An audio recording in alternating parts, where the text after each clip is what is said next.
Hi viewers, welcome to Bosco Campus Vision. Today we are discussing the subject Business Environment and Policy of S3 BBA under Kerala University and myself Peri Netto, Assistant Professor from Department of Management, Don Bosco College, Kottayam. Today we are going to discuss the topic business and culture. So last session we already discussed what is culture, its concept and the elements of culture. And now we are going to discuss how business and culture interrelated. So let's see in detail what are these topics. Business and culture. So culture characteristics are very important in formulation of business strategies. The cost of ignoring customs, traditions, taste, and preference can be very high. The interface between business and culture can be understood from the following points. അപ്പോൾ ബിസിനസ്സും കൾച്ചറും തമ്മിലുള്ള നമ്മൾ നേരത്തെ പറഞ്ഞു business and culture R closely connected. And also here culture characteristically are very important in formulation of business strategies. അപ്പോൾ ഒരു ബിസിനസ്മാന് തൻ്റെ ബിസിനസ് സ്ട്രാറ്റജീസ് ഫോമുലേറ്റ് ചെയ്യാൻ ഇല്ലേ ഒരു കൾച്ചർ എന്ന് പറയുന്ന ഫീച്ചർ വെരി ഇമ്പോർട്ടൻ്റ് ആണ് ഇല്ലേ. നമ്മൾ എന്താണോ അതുകൊണ്ട് അപ്പോൾ നമ്മളൊരു ബിസിനസ് ചെയ്യുകയാണെങ്കിൽ നമ്മൾ തൻ്റെ ബിസിനസ്സിലെടുക്കുന്ന സ്ട്രാറ്റജീസ് എന്ന് പറയുന്നത് നമ്മുടെ കൾച്ചറുമായിട്ട് ബന്ധപ്പെട്ട് അല്ലെങ്കിൽ നമ്മൾ എന്താണോ അതിൽ നിന്നാണ് നമ്മൾ എപ്പോഴും നമ്മുടെ ബിസിനസ്സിൻ്റെ സ്ട്രാറ്റജീസ് ഫോമുലേറ്റ് ചെയ്യുന്നത്. So the cost of ignoring custom, tradition, taste, preference can be very high. അപ്പോൾ അങ്ങനെയാണെങ്കിൽ നമ്മൾ ബിസിനസ്സിൽ ചില സ്ട്രാറ്റജീസ് തീരുമാനങ്ങൾ എടുക്കുമ്പോൾ അതിന് നമ്മുടെ ടേസ്റ്റ്, നമ്മുടെ പ്രിഫറൻസ്, നമ്മുടെ കസ്റ്റം, ട്രഡീഷൻ ഇതൊക്കെ എന്ന് പറയുന്നത് നമ്മൾ കൊടുക്കുന്നൊരു വില അല്ലെങ്കിൽ നമ്മൾ എന്താണോ അതിനെ ഡിപ്പെൻഡ് ചെയ്താണ് നമ്മുടെ ബിസിനസ് സ്ഥാപനത്തിന് നമ്മൾ കുറച്ചുകൂടെ പെർഫോം ചെയ്യിക്കുന്നത്. So the interface between business and culture can be understood from the different points. അങ്ങനെയാണെങ്കിൽ ബിസിനസ്സും കൾച്ചറും ഇതൊരു ഇൻ്റർഫേസ് അല്ലേ, ഒരു ഇൻ്റർ കണക്റ്റഡ് ഫിഗറാണെന്ന് പറയാം. അപ്പോൾ ഇത് രണ്ടും കണക്ട് ചെയ്യാൻ നമ്മൾ ചില പോയിൻറ്റ്സുകൾ റെപ്രസെൻറ്റ് ചെയ്യുന്നു. First is culture creates people, second is culture and globalisation, third is attitude to business, fourth is attitude to work, fifth is culture determines goods and services, sixth is ambition, seventh is education, eighth is family, ninth is ethics in business, then time dimension, religion and business, marriage, and third is cultural resources. So these are the major interface between business and culture. So let's see in detail what are these points. First we can see culture creates people ഇല്ലേ, നമ്മുടെ മൂല്യങ്ങളാണ് നമ്മളാക്കി മാറ്റുന്നത്. So it is a culture which generally determines the ethos of people. So it tends to train people along particular lines which puts a personality stamp on them like Indians, Americans, Japanese, etc. So there are subculture within a culture. When people with different cultural backgrounds promote, own and manage organization, then the organizations themselves tend to acquire distinct culture, like culture of Tata Group of companies differ from that of Birla. So the culture perform at least 4 functions. That is, culture distinguish between one organization to another.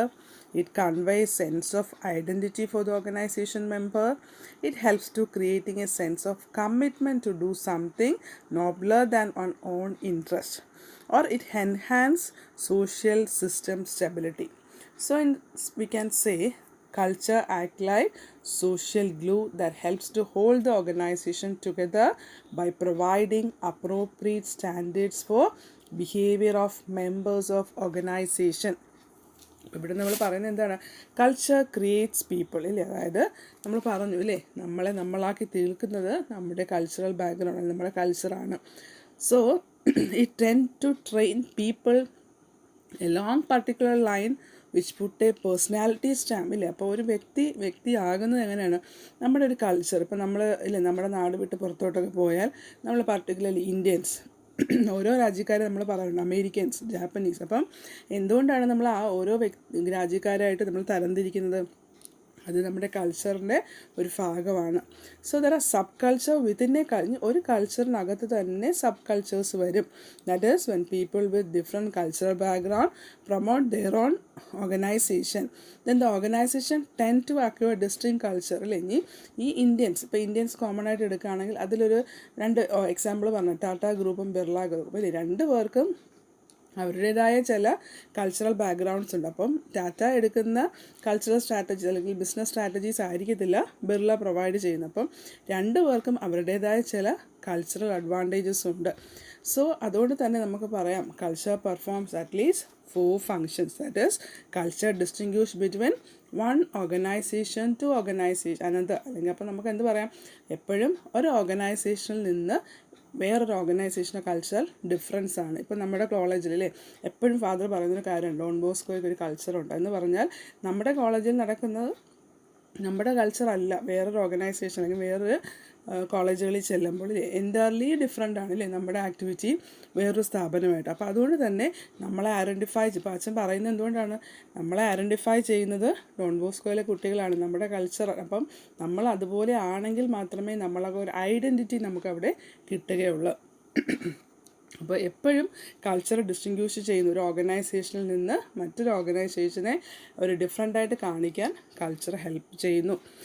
then it conveys a sense of identity for organizational member. ഇനി അങ്ങനെയാണെങ്കിൽ ഈ culture identity വരുമ്പോൾ നമുക്കൊരു ഒരു ഓർഗനൈസേഷനിലെ ഇപ്പം നമ്മൾ പറഞ്ഞു ഡോൺ ബോസ്കോയ്ക്ക് ഒരു കൾച്ചർ ഉണ്ടെന്ന് പറഞ്ഞാൽ നമ്മളെ ഐഡൻറ്റിഫൈ ചെയ്യുന്നത് നമ്മുടെ നല്ലൊരു കൾച്ചറിലൂടെയാണ് നമ്മൾ നീങ്ങുന്നതെങ്കിൽ ആ വ്യക്തിയിലുണ്ടാകുന്ന ഒരു ഐഡൻറ്റിറ്റിയിലെ ഇന്ന ഓർഗനൈസേഷനിലെ വ്യക്തിയാണ് അല്ലെങ്കിൽ ഇന്ന കോളേജിലെ വ്യക്തിയാണെന്ന് നമുക്ക് പെട്ടെന്ന് അപ്പോൾ ആ കൾച്ചറൽ ഇന്നടുത്തുനിന്ന് വരുന്നു എന്ന് പറഞ്ഞാൽ അവർ പ്രതീക്ഷിക്കുന്നതില്ലേ, ഇപ്പോൾ നമ്മളൊരു ഇൻ്റർവ്യൂവിന് പോവുക, ഡോൺ ബോസ്കോയിലെ സ്റ്റുഡൻ്റ് ആണ് എന്ന് പറയുമ്പോൾ ആ ഓർഗനൈസേഷന് ഡോൺ ബോസ്കോയെ അറിയാവുന്നൊരു ഓർഗനൈസേഷൻ ആണെങ്കിൽ അവർ ആ കുട്ടിക്ക് കൊടുക്കുന്നൊരു റേറ്റിംഗ് ഉണ്ടല്ലേ, അതാണ് അവിടെ നമ്മുടെ ഒരു ഐഡൻറ്റിറ്റി എന്ന് പറയുന്നത്. So it helps in creating a sense of commitment to do something nobler than one's own interest. ഇനി അതുപോലെ തന്നെ ഒരു സെൻസ് ഓഫ് കമ്മിറ്റ്മെൻറ്റ് അല്ലേ, നമുക്ക് ചെയ്യാൻ പറ്റുന്ന അല്ലെങ്കിൽ നമ്മുടെ ഇൻട്രസ്റ്റിനപ്പുറം നമ്മൾ ചെയ്തൊരു കമ്മിറ്റ്മെൻ്റ് ആണ് ശരിക്കും ബിസിനസ്സും കൾച്ചറും എന്ന് പറയുന്നില്ലേ. ഞാനെന്ന് പറയുന്ന വ്യക്തിയുടെ കൾച്ചർ ഇതാണ്, എന്നാൽ അതിനപ്പുറം എൻ്റെ സ്ഥാപനം അതിലൂടെ നല്ല രീതിയിൽ വളരണം. അപ്പോൾ അതാണ് അവിടെ അവർ ഉദ്ദേശിക്കുന്നത്. Then it enhance social system stability. ഇനി അങ്ങനെയാണെങ്കിൽ ഒരു സോഷ്യൽ സിസ്റ്റത്തിലേക്ക് നമ്മൾ ചെയ്യുമ്പോൾ സ്റ്റേബിളായിട്ട് നമ്മുടെ ഈ കൾച്ചർ നമ്മുടെ ബിസിനസ് ഇത് രണ്ടും ഒരുപോലെ നിലനിർത്താൻ നമുക്ക് സാധിക്കുകയാണെങ്കിൽ അവിടെയാണ് നമ്മുടെ വിജയം എന്ന് പറയുന്നത്. So culture acts like social glue that helps hold the organization together by providing appropriate standard for behavior of members of organization. അങ്ങനെയാണെങ്കിൽ ഈ ഒരു കൾച്ചർ കൊണ്ട് നമുക്ക് എന്താണ് നമ്മുടെ ഓർഗനൈസേഷനെ നല്ലൊരു സ്റ്റാൻഡേർഡ് ഓഫ് ബിഹേവിയർ നിലനിർത്താനും അല്ലെങ്കിൽ നമ്മുടെ സ്ഥാപനത്തിനെ എല്ലാവരെയും കൂടെ ഒരുമിച്ച് നിർത്തി നല്ലൊരു ബിഹേവിയറിലേക്ക് എത്തിക്കുക അല്ലെങ്കിൽ നല്ലൊരു കൾച്ചറൽ അറ്റ്മോസ്ഫിയറിലേക്ക് കൊണ്ടുവരിക എന്ന് പറയുന്നതാണ് ഏതൊരു ബിസിനസ്സുകാരൻ്റെയും സക്സസ് എന്ന് പറയുന്നത്. First we discuss culture creates people. So here we says that it is a culture which generally determine the ethos of people, and there are 4 functions. That is, culture distinguish between one organization and another. It conveys a sense of identity for organizational member. It helps in creating a sense of commitment to do something nobler than one own interest, and it enhances social system stability. Clear with the point?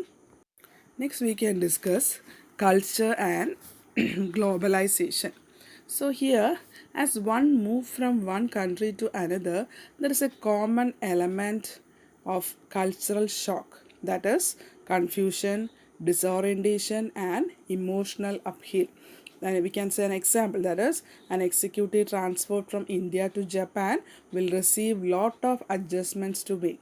So to overcome cultural shock, there is a need for understanding and appreciating cultural differences across the countries. ഇവിടെ നമ്മൾ പറഞ്ഞ വാക്കാണ് cultural shock. ഒരു 1 mark question ആണ്, what is cultural shock. അപ്പം ഇവിടെ പറഞ്ഞ എന്താണ്, ഒരു കൾച്ചർ ആൻഡ് ഗ്ലോബലൈസേഷൻ, അതായത് നമ്മുടെ കൾച്ചറും നമ്മൾ ഗ്ലോബൽ ലെവലിലേക്ക് ഒരു ബിസിനസ്സിനെ കൊണ്ടുപോകുമ്പോഴുള്ള കാര്യങ്ങൾ. അപ്പോൾ നോക്കിക്കേ, as one move from one country to another, there is a common element of cultural shock. ഇല്ലേ, അറിയാലോ, ഒരു ഓർഗനൈസേഷനിൽ ഒരു വ്യക്തി അല്ലെങ്കിൽ ഒരു ഓർഗനൈസേഷൻ ഗ്ലോബലൈസ് ലെവലിലേക്ക് പോകുമ്പോൾ സ്വാഭാവികമായിട്ട് ഇല്ലേ വ്യക്തികൾ ഒരു ഓർഗനൈസേഷനിൽ നിന്ന് പുറത്തേക്ക് പോകണം. അപ്പോൾ ഒരു കൺട്രിയിൽ നിന്ന് വേറൊരു കൺട്രിയിലേക്ക് പോകുമ്പോൾ അവിടെ നമുക്ക് പെട്ടെന്ന് ഇല്ലേ ഒരു കൾച്ചറൽ ഡിഫറൻസ് വരുന്നു, അല്ലെങ്കിൽ അഡ്ജസ്റ്റ് ചെയ്യാനൊരു ബുദ്ധിമുട്ട് വരുന്നു എങ്കിൽ അതിനെയാണ് നമ്മൾ കൾച്ചറൽ ഷോക്ക് എന്ന് പറയുന്നത്. That is A confusion or a disorientation or an emotional upheaval അല്ലേ. അപ്പം ഇതിനെയാണ് നമ്മൾ കൾച്ചറൽ ഷോക്ക്, അതായത് ഒരു എക്സിക്യൂട്ടീവ്, എക്സാമ്പിൾ പറയാൻ ഒരു എക്സിക്യൂട്ടീവ് ഇല്ലേ, ഇന്ത്യൻ കമ്പനിയിൽ വർക്ക് ചെയ്യുന്ന ഒരു എക്സിക്യൂട്ടീവ് ഒരു പുറത്ത് ഏതെങ്കിലും ഇപ്പോൾ അമേരിക്കയിലോട്ടോ ജപ്പാനിലോട്ടോ ഒക്കെ പോവുകയാണെങ്കിൽ there is a lot of adjustment to മേക്കിൽ അദ്ദേഹം എന്ത് ചെയ്യണം, നമ്മുടെ കൾച്ചറിൽ നിന്ന് വ്യത്യസ്തമായ രീതിയിലേക്ക് പോകുമ്പോൾ ഒരു അണ്ടർസ്റ്റാൻഡ് അവിടെ ഉണ്ടാവണം ഇല്ല, എന്താണ് വ്യത്യാസങ്ങൾ മനസ്സിലാക്കണം.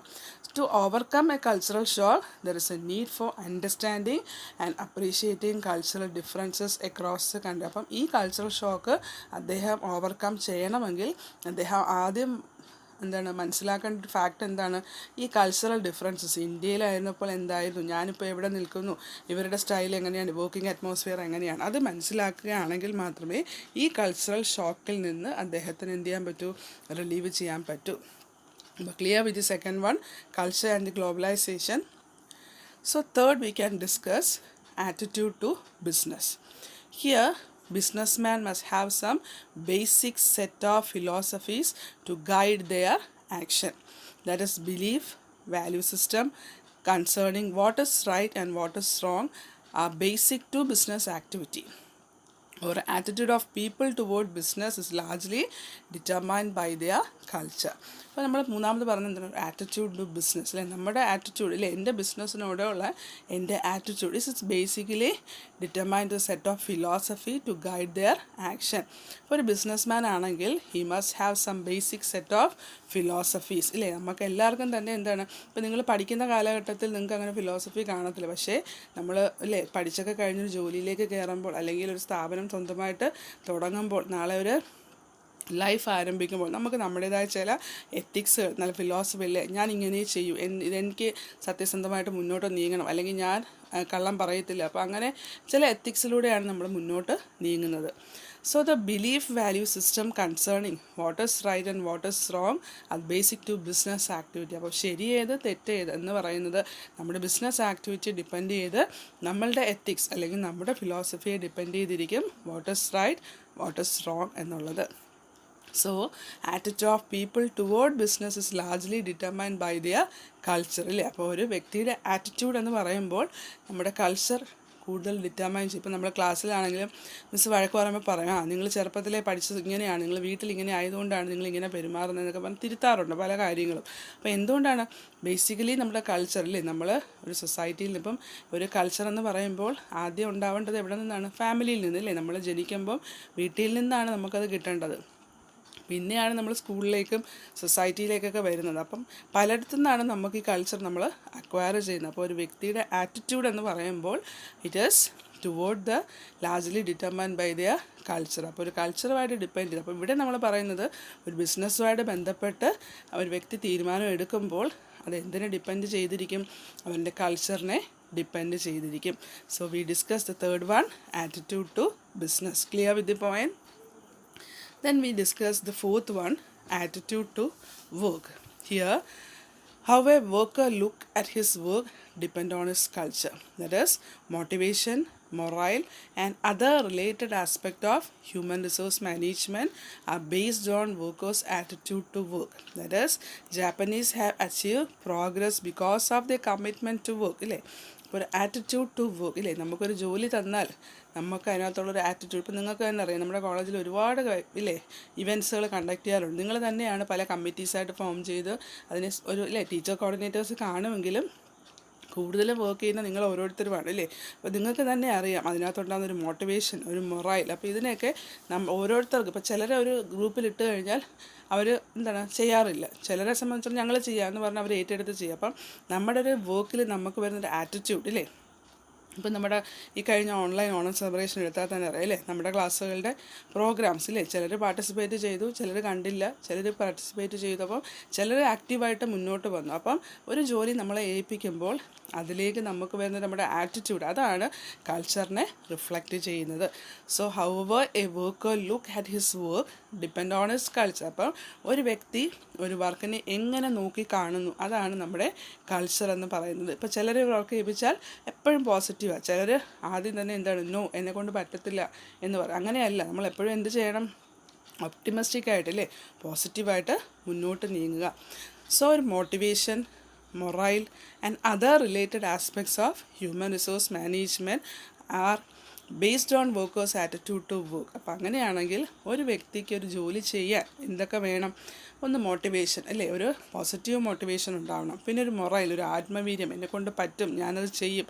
പിന്നെ അതുപോലെ തന്നെ എന്താണ്, ഹ്യൂമൻ റിസോഴ്സ് മാനേജ്മെൻറ്റ് വരുന്ന അതർ ആസ്പെക്ട്സിൽ ഇതെല്ലാം ബേസ് ചെയ്യുന്നത് ഒരു വ്യക്തിയുടെ ആറ്റിറ്റ്യൂഡ്, ഒരു ജോലി ചെയ്യാനുള്ളൊരു ആറ്റിറ്റ്യൂഡാണ്.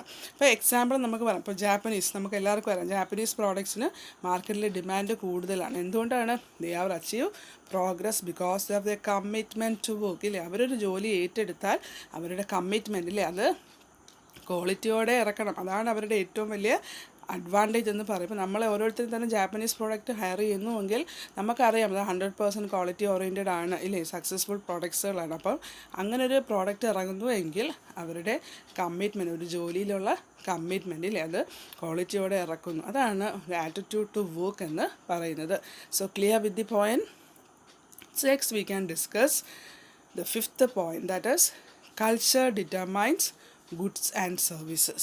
So here the type of clothes people wear, the food they eat, the building material they use to construct house vary from culture to culture, and time to time with the same culture business should realize these cultural differences and bring out products accordingly. ഈ പറയുന്നത് culture determines അല്ലേ, നമ്മുടെ കൾച്ചറാണ് നമ്മളൊരു business സ്ഥാപനം തുടങ്ങിയാൽ അല്ലേ നമ്മളുടെ goods and service, നമ്മൾ എന്ത് കൊടുക്കണം, എന്ത് വാങ്ങണമെന്ന് തീരുമാനിക്കുക. അപ്പോൾ ഒരു എക്സാമ്പിൾ അവർ പറയുകയാണല്ലേ, the type of cloth people wear. ഇപ്പം നമ്മൾ ഓരോരുത്തരെയും നമ്മുടെ ഒരു ഫസ്റ്റ് അപ്പിയറൻസ്, നമ്മുടെ പേഴ്സണാലിറ്റിയുടെ ഫസ്റ്റ് അപ്പിയറൻസ് എന്ന് പറയുന്നത് എന്താണ്? നമ്മൾ ധരിക്കുന്ന നമ്മുടെ വസ്ത്രങ്ങളാണ്, നമ്മൾ എപ്പോഴും പറയാറുണ്ടല്ലേ.